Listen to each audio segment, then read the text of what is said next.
Hello everybody, today I'm going to do my top 10 book 2014. The last book, the number 10 pick, was Changeling by Delta Sherman.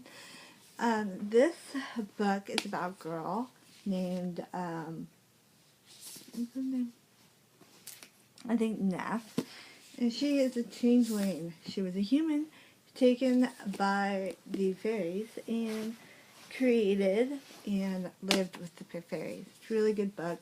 I read it in approximately 2 days. It was amazing. Amazing. I have so many quotes in here, and there's a map. It does take place in New York City. It's really interesting. Okay, the number 9 book is The Oceans at the End of the Lane by Neil Gaiman. This book is more of a realism book. This is about it's about a boy, a guy, a middle-aged man, and basically you don't know his name, and he kind of goes back to his childhood when he met his friend, and like she's different than everybody. She's kind of a more of like a changeling aspect, or she's got magic and stuff. It's really interesting. I really love this one. It's also really short. So the 8th book, that number 8 spot, picks Miss Peregrine's Home for Peculiar Children. Everybody should read this book. I'm super excited for the second book. I want the second book in paperback so bad, because this book is about a guy named Jacob, I believe. And basically his grandfather tells him stories about these people in like the 60s or something. It's really, really good. It's also got really creepy pictures that go along with the story, and some letters, I believe, in as well. So it is more of a interactive book, sort of, because you get to see the pictures that the characters are either having, and it's just really good. I love this book. So yeah, really good book. The 7th book I decided was What's Eating Gilbert Grape. This is about it's kind of like the movie. It's about a guy named Gilbert Grape he's older. He's like 26 years old, I believe, and he is kind of middle, kind of dealing with some hardships with his family. It's more of a family novel. It's dysfunctional as well, but it's got the mom who's like huge. She keeps on eating. There's a lot of different problems. There's this girl who's obsessed with Elvis, and a younger girl who's just like obsessed with fingernail. Obviously she's younger, and so she just wants to sleep around with guys.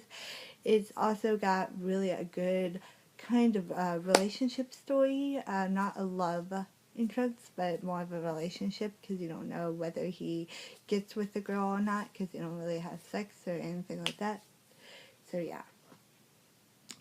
Number 6 I read was absolutely True Diary of a Part-Time Indian by Sherman Alexis. This is a really good book. This is about a kid named Junior, I believe, and he kind of gets, it's a kind of a bullying book, because he gets like beat up by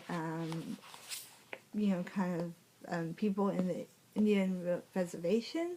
He's got his best friend, and then he decides to move to a different school, English school and stuff, and it's just so heartbreaking. It's also got pictures, and he's a cartoonist, so he likes to draw, and this one's really good. It's got short chapters. It's really interesting and really fun, so I hope you pick this up.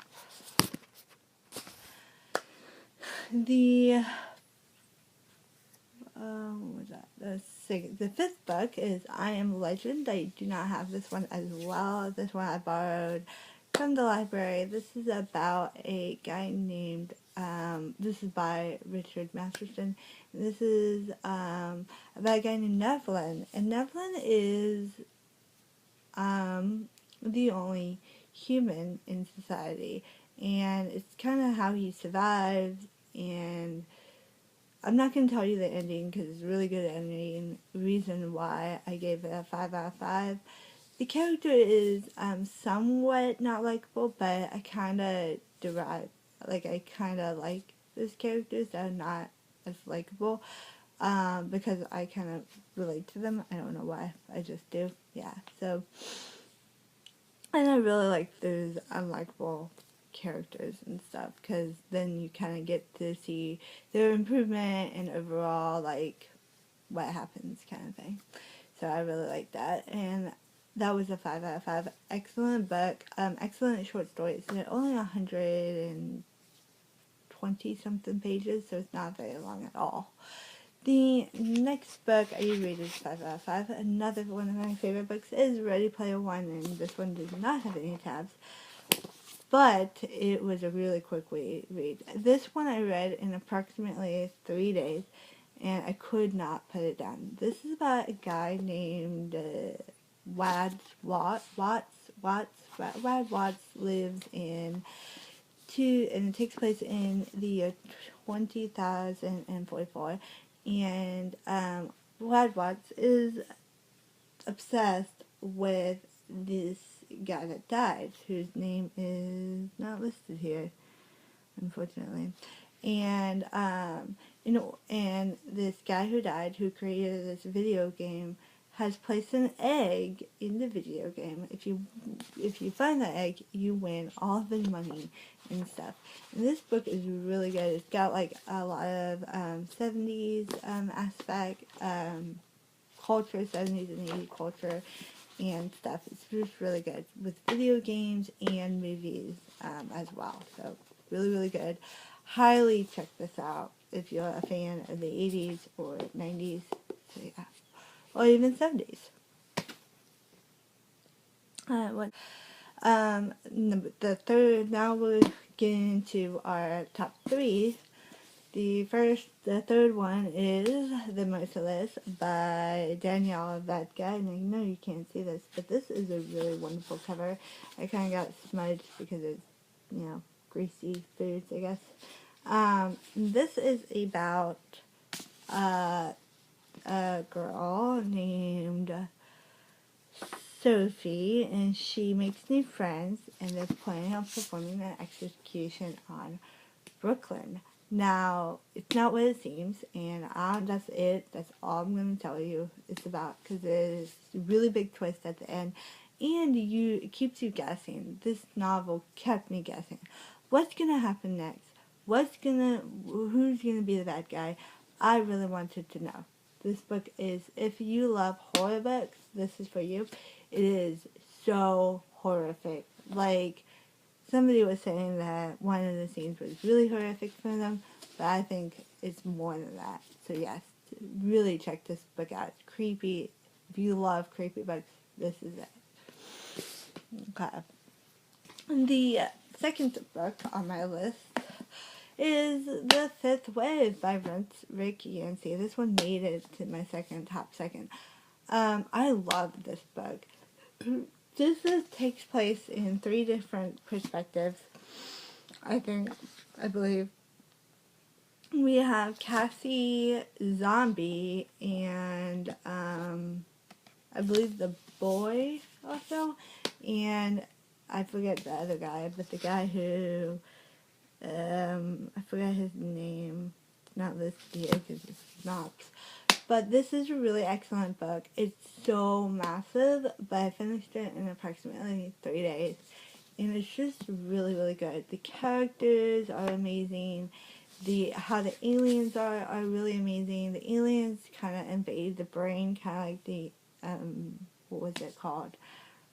Invasions of the Body Snatcher, except it's not like you can't talk or whatever. You can still talk, you can still communicate, but the aliens kind of control what you think and how you perceive the world. So it's really interesting, and I love this book. can't wait to the next book and in the series stuff. And my number one pick is Vicious by V. E. Schwab. This is my all-time favorite book. I will recommend everybody this book. It is so good. If you like superhero, if you like bad people kind of rebelling against each other, if you like musician books, if you like magic, if you like sci-fi, pick this book up. This is like the movies Flatliners and Chronicle put together. It is the badass book. It's definitely about Victor and Eli and kind of how they're friends. It takes place in college. And they're friends in the beginning, and then they kind of diverged. And they started rebelling against each other. It's just super good. I'm not going to tell you why or how, but that's like the premise. And it's got a lot of scientific finding. It's amazing. Please check this book out. So yeah, do not read the synopsis. It's like huge. If you look at that, that's like a huge synopsis. Do not read the synopsis. I would go into this blind, not knowing anything. It's amazing. So yeah, and that is my top 10 books of 2014. Down below, I will type down all the books and find links where you can click on them to buy them if you are interested, or or you can find my reviews. I will put something down there in the link below. And have a wonderful day, everybody. Bye!